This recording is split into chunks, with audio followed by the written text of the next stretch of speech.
Politics is considered a dirty business, I think, all across the world, and your opponents will use every opportunity to target you, whether it's your views, as we'll get onto in a minute, more of your views, but also, for example, that you had drug addiction when you were younger. It went on for a few years, and were actually arrested and convicted for that. How much are those kind of weapons against you going to be effective in limiting what you can achieve? Well, I don't think that particular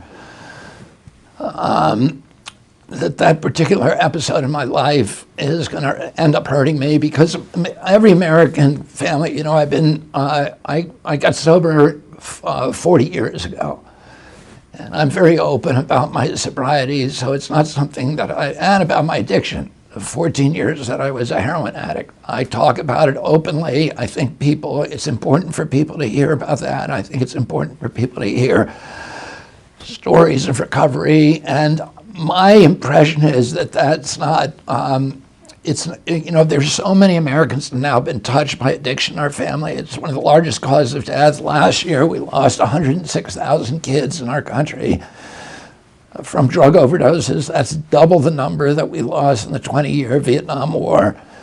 And I talk about from being in recovery a long time, I understand the challenges and the difficulties, but also the opportunity to heal other Americans whose lives have been touched by this as well. So I'm very open about talking about that.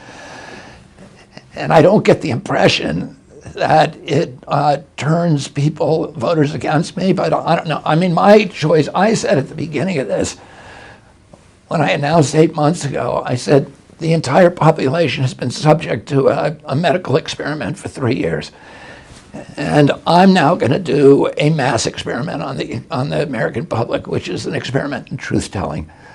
I'm going to be honest with myself, honest about the problems in this country, honest about the challenges.